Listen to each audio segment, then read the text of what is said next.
Hello everyone, welcome back to our YouTube channel. तो आज हम जानेंगे कि एनसीडी स्क्रीनिंग ई कवच पोर्टल से कैसे की जाती है। इससे पहले एनसीडी स्क्रीनिंग को ई कवच ऐप से किया जाता था। अभी ई कवच पोर्टल पर अपडेट हो गया है, तो एनसीडी स्क्रीनिंग को ई कवच पोर्टल पर कैसे करेंगे, इसी के विषय में ये वीडियो है। वीडियो को बिना स्किप किए पूरा देखिएगा। और यहाँ पर आपको अपनी जो ई कवच की आईडी है वो आपको लॉगिन कर लेनी है, जहाँ से आप पीबीआई फिल करते हैं। अब आपको एनसीडी स्क्रीनिंग वहीं से करनी है जहाँ से आप एनसीडी की रिपोर्ट देखते थे या पीबीआई फिल करते थे। तो यहाँ पर सबसे पहले जो इस तरह का इंटरफेस दिखाई देगा आपको, और जो लेफ्ट साइड में एनसीडी का ऑप्शन आपको दिख रहा है, इस पर आपको क्लिक करना है। क्लिक करने के बाद आपको यहाँ पर दो ऑप्शन दिखाई देंगे, एनसीडी रिपोर्ट और NCD enrolment feature. NCD report पर जाकर आप यहाँ से आप अपनी एनसीडी रिपोर्ट देख सकते हैं। एनसीडी स्क्रीनिंग वाले ऑप्शन पर जाकर यहाँ से आप फिल्टर कर सकते हैं, किस डेट से आपको किस डेट तक रिपोर्ट देखनी है वो सभी इसमें आ जाएगा। और यहाँ पर देखिए ये सभी रिपोर्ट आ गई है, cervical cancer, breast cancer, hypertension, diabetes. और जो दूसरा ऑप्शन इसमें है एनसीडी एनरोलमेंट फीचर, यहाँ से आप एनसीडी स्क्रीनिंग करेंगे। इस पर आप क्लिक करेंगे। क्लिक करने के बाद आपके पास इस तरह की लिस्ट खुलकर आएगी, जो कि आशाओं ने एनरोलमेंट कर रखा है अपनी ई कवच आईडी से ई कवच पोर्टल पर या ई कवच एप्लीकेशन पर। तो इस तरह से आपके पास सारी लिस्ट खुलकर आ जाएगी। और यहाँ पर जब लेफ्ट साइड में आप स्क्रॉल करेंगे तो यहाँ पर आप देखेंगे कि सी बैक डन का ऑप्शन है। तो इसमें जहाँ जहाँ पर यस लिखा हुआ है, इसका मतलब है कि आशाओं ने सी बैक फॉर्म फिल कर रखे हैं इन लाभार्थियों के। और इसके सामने एक ऑप्शन है एग्जामिन का, ये ब्लैक कलर में आपको दिखाई दे रहा है। इसका मतलब आपकी एनसीडी स्क्रीनिंग इस वाले लाभार्थी की कंप्लीट हो चुकी है। और जो ब्लू कलर में आपको एग्जामिन का ऑप्शन दिखाई दे रहा है, इसका मतलब इसकी एनसीडी स्क्रीनिंग अभी कंप्लीट नहीं हुई है। तो इस पर आपको क्लिक करना है। अभी देखिए सी बैक वाले फॉर्म में भी यहाँ पर कुछ लाभार्थियों के फॉर्म नहीं फिल हुए हैं, तो उसके सामने नो लिखा हुआ आएगा। जिनके सी बैक फॉर्म भर दिए गए हैं आशाओं द्वारा, उन पर यस लिखा हुआ आएगा। तो यहाँ पर आप किसी से भी एग्जामिन वाले फॉर्म पर क्लिक करेंगे और परफॉर्म स्क्रीनिंग करेंगे। और यहाँ पर आपको अपना हेल्थ इंफ्रास्ट्रक्चर सेलेक्ट कर लेना है, डेट ऑलरेडी सिलेक्टेड है। उसके बाद यहाँ पर इतने सारे ऑप्शन आपको दिखाई देंगे। एवर डायग्नोज फॉर हाइपरटेंशन, क्या ये मरीज या क्या ये लाभार्थी कभी हाइपरटेंशन के लिए डायग्नोस हुआ है। आपके पास नहीं, कहीं भी किसी भी डॉक्टर के पास अगर ये हाइपरटेंशन का इलाज ले रहा है या डायग्नोस हुआ है तो आप इसमें यस करेंगे। अगर कोई भी लाभार्थी आपके पास आता है, आपने उसकी स्क्रीनिंग करनी है, तो आप इसमें नो करेंगे, अभी डायग्नोस अगर वो नहीं हुआ है हाइपरटेंशन के लिए। ऐसे ही सारे ऑप्शन हैं। एवर डायग्नोस फॉर डायबिटीज़, क्या वो कभी डायग्नोस हुआ है डायबिटीज़ के लिए, अगर है तो यस करेंगे, अगर नहीं है तो नो करेंगे। Ever diagnose for heart disease, अगर है तो यस करेंगे, नहीं तो no. Ever diagnose for stroke, ever diagnose for kidney failure, ever diagnose for non healing wound, ever diagnose for COPD, ever diagnose for asthma, ever diagnose for oral cancer. तो इनमें से अगर कोई भी बीमारी उसको है तो आप, और वो इलाज ले रहा है, तो आप इस पर यस करेंगे। यहाँ पर आपको नीचे जाके देख लेना है कि ये लाभार्थी मेल है या फीमेल है। वैसे जब आप स्क्रीनिंग करते हैं तो लाभार्थी का आपको पता ही होता है कि वो मेल है कि फीमेल है। तो यहाँ पर ये बबीता जी हैं, इनका हमारे पास हाइपरटेंशन का भी इलाज चल रहा है। तो हम सबसे पहले वही स्क्रीनिंग आपको करके दिखाएंगे जिसमें आपको हाइपरटेंशन के लिए इस मरीज को भेजना है, पीएससी या सीएससी पर रेफ़र करना है।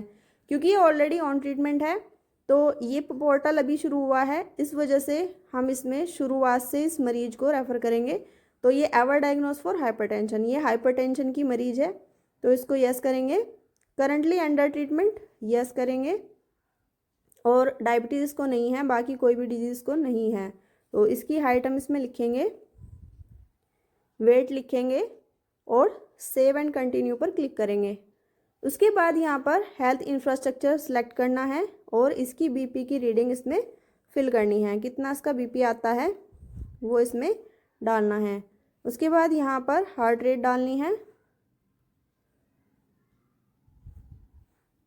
यहाँ पर आपको सिस्टोलिक बीपी और डायस्टोलिक बीपी की रीडिंग डालनी है। उसके बाद आपको हार्ट रेट डालनी है। और यहाँ पर ये जो आपको ऑप्शन दिखाई दे रहा है सस्पेक्टेड और नो एबनॉर्मली डिटेक्टेड, अगर कोई हाइपरटेंशन का पेशेंट है तो आप, या डायग्नोस हुआ है हाइपरटेंशन के लिए, तो आप इसमें सस्पेक्टेड फिल करेंगे। अगर कोई नॉर्मल लाभार्थी है तो आप इसमें नो एबनॉर्मली डिटेक्टेड फिल करेंगे। तो यहाँ पर ये सस्पेक्टेड है हाइपरटेंशन के लिए, तो इसमें हमने सस्पेक्टेड किया है। यहाँ पर लैब टेस्ट है, आपने कौन से लैब टेस्ट के द्वारा पता लगाया है कि ये हाइपरटेंशन का मरीज है। तो आपने जो भी टेस्ट किया हो वो आप इसमें लिख सकते हैं, इसमें से सिलेक्ट कर सकते हैं। तो इसमें इस तरह का अभी कोई टेस्ट नहीं है आपके पास जो आपने करके देखा है और उसमें आपने पता लगाया है कि हाइपरटेंशन का मरीज है। तो अगर आपने शुगर का करा है तो आप इसमें RBS कर सकते हैं, ये रैंडम ब्लड शुगर कर सकते हैं। तो ये मैं आपको एक आइडिया बता रही हूँ कि अगर कोई हाइपरटेंशन या ब्लड शुगर का मरीज है या आपने कोई और डिजीज़ के लिए उसको डायग्नोस किया है तो आप यहाँ से सिलेक्ट कर सकते हैं। उसके बाद यहाँ पर would you like to refer the patient का ऑप्शन मिलेगा, यहाँ पर आपको यस करना है, रेफर टू PSC। तो आपको सबसे पहले इसको प्राइमरी हेल्थ सेंटर पर रेफ़र करना है। रेफर का रीज़न लिखना है, तो रीज़न में आप हाई ब्लड प्रेशर लिखेंगे, क्योंकि हाइपरटेंशन आपको अभी नहीं लिखना है क्योंकि आप इसको डायग्नोज नहीं कर सकते हैं, आप इसको रेफ़र करेंगे और डॉक्टर PSC के डॉक्टर जो हैं वो इसको डायग्नोज करेंगे हाइपरटेंशन के लिए, तभी आप हाइपरटेंशन इसको लिख सकते हैं। तो यहाँ पर सेव एंड कंटिन्यू कर देना है। उसके बाद इस तरह से दिखाई देगा, जाएंगे परफॉर्म स्क्रीनिंग करेंगे और यहाँ पर आपको ब्लड ग्लूकोज वाला जो आगे के उसके स्क्रीनिंग है वो आप यहाँ से डन करेंगे। इसके बाद यहाँ पर फास्टिंग, पोस्टपेरेंडियल और रैंडम ब्लड शुगर की वो स्क्रीनिंग आपको करनी है, मतलब एटलीस्ट 3 टाइम आपने उसका शुगर चेक किया हो और एटलीस्ट 3 टाइम्स ही उसका आपने BP चेक किया हो, तभी आप किसी मरीज को डायग्नोस कर सकते हैं हाइपरटेंशन या डायबिटीज़ के लिए। तो इसमें आपको 3 रीडिंग डालनी है और अगर आपने कोई नॉर्मल लाभार्थी है तो उसमें आप सिर्फ रैंडम ब्लड शुगर भी डाल सकते हैं और यहाँ पर आपको स्टेटस में दिखाना है नो एबनॉर्मली डिटेक्टेड। अगर ये लाभार्थी शुगर का भी मरीज है तो यहाँ पर आपको सस्पेक्टेड करना है, अगर नहीं है तो यहाँ पर नो एबनॉर्मली डिटेक्टेड सेलेक्ट करके सेव एंड कंटिन्यू पर क्लिक कर देना है। उसके बाद यहाँ पर ओरल कैंसर की स्क्रीनिंग दिखाई देगी, यहाँ पर आपको हेल्थ इंफ्रास्ट्रक्चर सेलेक्ट करना है और उसके बाद ये जो ऑप्शन आपको दिखाई दे रहे हैं, अगर इनमें से कोई भी प्रॉब्लम उस लाभार्थी को है तो आप यहाँ पर सिलेक्ट कर लेंगे, ये ब्लू कलर में दिखाई देगा। अगर नहीं है तो यहाँ पर आपको नो एबनॉर्मली डिटेक्टेड करके सेव एंड कंटिन्यू पर क्लिक कर देना है। यहाँ पर आपको ऊपर ग्रीन कलर में ओरल डिटेल सेव सक्सेसफुली दिखाई दे रहा है। तो इस तरह से अगर दिखता है तो इसका मतलब है इसकी स्क्रीनिंग कंप्लीट हो चुकी है। यहाँ पर ये सर्वाइकल कैंसर के लिए पूछ रहा, ब्रेस्ट कैंसर के लिए पूछ रहा है। अगर उसकी ब्रेस्ट में कोई भी चेंजेस है या कोई प्रॉब्लम वो बता रहा है तो आप यहाँ पर सस्पेक्टेड लिखेंगे, नहीं तो नो एबनॉर्मली डिटेक्टेड लिखेंगे। अगर कोई चेंजेस है, पेन इन ब्रेस्ट है, both nipple not are same level, retracted nipple है, तो यहाँ पर आपको टिक करना है, एबनॉर्मली डिटेक्टेड करके सेव एंड कंटिन्यू कर देना है।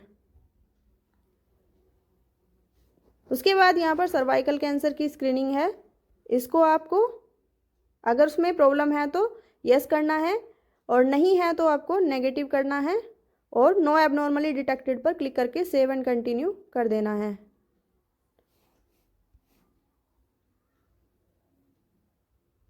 इसके बाद यहाँ पर COPD की स्क्रीनिंग पूछेगा।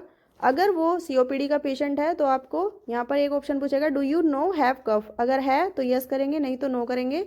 और यहाँ पर आपको ये जो सारे ऑप्शन दिखाई दे रहे हैं, अगर इनमें से कोई भी दिक्कत उस लाभार्थी को है तो आप उस पर यहाँ पर निशान लगाएंगे। अगर नहीं है तो यहाँ पर COPD स्कोर 1 दिखाई देगा, अगर पहले वाले ऑप्शन पर करेंगे तो 0 दिखाई देगा, है तो आप 0 स्कोर पर क्लिक करके सेव एंड कंटिन्यू कर देंगे।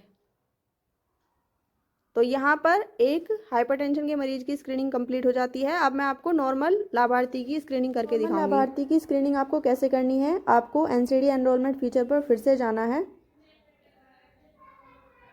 और उसके बाद जो आपके सामने लिस्ट खुलकर आएगी वो इस तरह से आएगी। जो आपके रेड में दिखाई दे रहे हैं इसका मतलब इसकी स्क्रीनिंग अभी कंप्लीट नहीं हुई है, जो ग्रीन में है इनकी स्क्रीनिंग कंप्लीट हो चुकी है। इसके सामने जो एग्जामिन का ऑप्शन है वो भी ब्लैक कलर में हो चुका है। इसके बाद बीच बीच में कुछ ये येलो वाले आएंगे, इनका मतलब क्या है, इसका मतलब है कि इस लाभार्थी की स्क्रीनिंग तो कंप्लीट हो चुकी है, इसमें से स्क्रीनिंग में कोई एक ऑप्शन छूटा हुआ है, जैसे कि इसमें अभी अपने आप ही खुलकर आ गया है कि COPD का ऑप्शन छूटा हुआ है, तो इसको आपको टेंशन नहीं लेना है कि इसकी स्क्रीनिंग कंप्लीट नहीं हुई है, हाइपरटेंशन की नहीं हुई है, डायबिटीज़ की नहीं हुई है, इस पर क्लिक ही नहीं होगा अगर आप हाइपरटेंशन पर क्लिक करेंगे, डायबिटीज़ पर क्लिक करेंगे, क्योंकि इसकी सिर्फ और सिर्फ COPD वाला ऑप्शन छूटा हुआ है। तो आप इसको कंप्लीट कर देंगे। यहाँ पर सेव एंड कंटिन्यू करने के बाद ये येलो वाला भी ग्रीन में चला जाएगा। तो अब किसी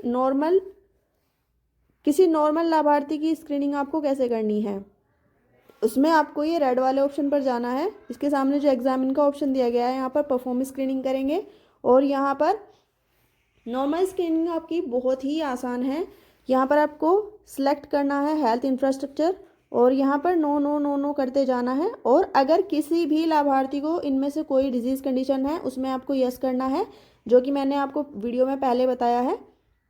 तो यहाँ पर ये मेल पेशेंट है, मेल लाभार्थी है, इसकी हाइट आपको इसमें डालनी है और इसका वेट डालना है और सेव एंड कंटिन्यू पर क्लिक कर देना है। उसके बाद हाइपरटेंशन स्क्रीनिंग के लिए भी ऐसे ही करना है, आपको इंफ्रास्ट्रक्चर सेलेक्ट करना है, उसके बाद इसका रीडिंग फिल कर देनी है BP की।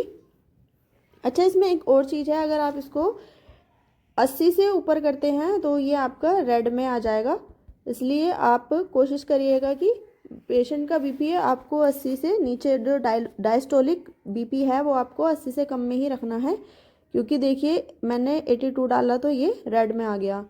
तो इस तरह से आपको ध्यान रखना है। उसके बाद यहाँ पर हेल्थ इंफ्रास्ट्रक्चर दोबारा से सिलेक्ट करना है और यहाँ पर आपको तीनों रीडिंग डालने की ज़रूरत नहीं है।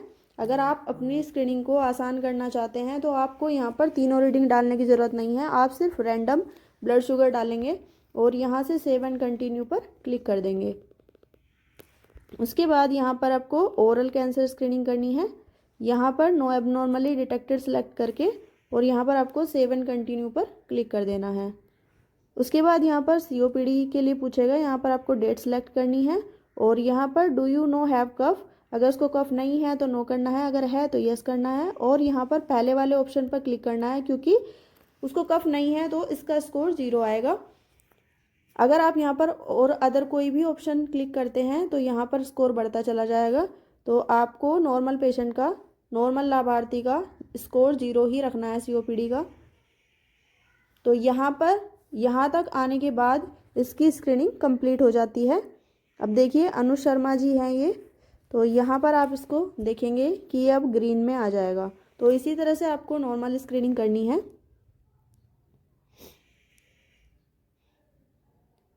हाइपरटेंशन के मरीज के लिए मैंने आपको पहले बता दिया था। और अब NCD स्क्रीनिंग रिपोर्ट आपको कैसे देखनी है वो हम देख लेते हैं। NCD रिपोर्ट पर जाएंगे और यहाँ पर जो NCD स्क्रीनिंग रिपोर्ट का ऑप्शन दिख रहा है कॉर्नर में, यहाँ पर आपको सिलेक्ट करना है और यहाँ से आपको जिस मंथ की स्क्रीनिंग देखनी है, जिस डेट से जिस डेट तक की स्क्रीनिंग आपको देखनी है वो आप इसमें देख सकते हैं। यहाँ पर सिर्फ आपको डेट सेलेक्ट करनी है और यहाँ पर सारा डाटा आपका खुलकर आ जाएगा। कॉर्नर है ये, यहाँ से आप एक PDF भी डाउनलोड कर सकते हैं जिसमें आपकी NCD की सारी रिपोर्ट आ जाएगी। यहाँ पर टोटल 30+ के जितने मेंबर हैं और जिनके CBAC फॉर्म फिल किए हुए हैं वो सभी आ जाएंगे। और उसके बाद यहाँ पर टोटल मेंबर फुल्ली स्क्रीन कितने हैं वो भी आ जाएंगे। इसके बाद यहाँ पर टोटल पार्शली स्क्रीन कितने हैं और यहाँ पर हाइपरटेंशन के स्क्रीन पेशेंट कितने हैं और रेफर पेशेंट कितने हैं, अब सभी रिपोर्ट इसमें दिखाई दे रही है। तो आपको हाइपरटेंशन और डायबिटीज़ के पेशेंट भी रेफ़र करने हैं, तभी इसमें आपको दिखाई देंगे। और इसमें सिंक करने का कोई ऑप्शन नहीं है, इसमें अपने आप ही सेव हो जाता है गूगल शीट की तरह। तो आपको सिर्फ स्क्रीनिंग करनी है। अगर आपका कोई भी लाभार्थी रेड से ग्रीन में आ जाता है तो समझ लीजिएगा उसकी स्क्रीनिंग हो चुकी है। और स्क्रीनिंग करने का आसान तरीका यही है, आप जो नॉर्मल पेशेंट है उसकी रीडिंग डालिए, हाइट वेट डालिए और ये आपको चेक करके डालना है जो आपके OPD में आते हैं। देखिए अभी इस लाभार्थी का पर्सनल हिस्ट्री फिल की हुई है, हाइपरटेंशन की इसमें बची हुई है, इसलिए पर्सनल हिस्ट्री में सेव एंड कंटिन्यू के ऑप्शन पर यहाँ पर देखिए, अगर हम पर्सनल हिस्ट्री में जाते हैं तो सेव एंड कंटिन्यू पर ब्लैक कलर का ऑप्शन आता है। अगर हम हाइपरटेंशन में जाते हैं तो हाइपरटेंशन का स्क्रीनिंग इसमें दिखा रहा है, क्योंकि इसकी हाइपरटेंशन की स्क्रीनिंग अभी कंप्लीट नहीं हुई है। तो यहाँ पर सेव एंड कंटिन्यू करेंगे। तो अभी मैंने आपको कई तरह के मरीज़ दिखा दिए जो प्रॉब्लम हमारे सामने आ रही थी कि अगर सेव एंड कंटिन्यू का ऑप्शन किसी पेशेंट में नहीं आता है, किसी लाभार्थी में नहीं आता है, सेव एंड कंटिन्यू का ऑप्शन ब्लैक कलर में आ रहा है, तो उसका मतलब है कि वो वाला ऑप्शन उसका फिल किया हुआ है। कोई और ऑप्शन जैसे हाइपरटेंशन या डायबिटीज़ या फिर COPD, कोई और ऑप्शन उसका छूटा हुआ है, तो वो आपको फिल करके कंप्लीट करना है। तो स्क्रीनिंग बहुत ही आसान है, अगर आप करें तो। थोड़ा प्रॉब्लम आ रही है पोर्टल में, तो आप ध्यान रखिए कि जिस टाइम पोर्टल में कोई दिक्कत हो उस टाइम स्क्रीनिंग ना करें, क्योंकि जब आप पोर्टल में दिक्कत होती है और स्क्रीनिंग करते हैं तो वो लाभार्थी रेड या येलो में चला जाता है, क्योंकि उसकी स्क्रीनिंग कंप्लीट नहीं होती है। अब बताइए आपको जानकारी कैसी लगी। अगर आपको जानकारी अच्छी लगी हो तो प्लीज़ वीडियो को लाइक करें, चैनल को सब्सक्राइब करें और बेल आइकन को जरूर प्रेस कर दें, ताकि न्यू वीडियो की नोटिफिकेशन आपको सबसे पहले मिल सके। Thank you.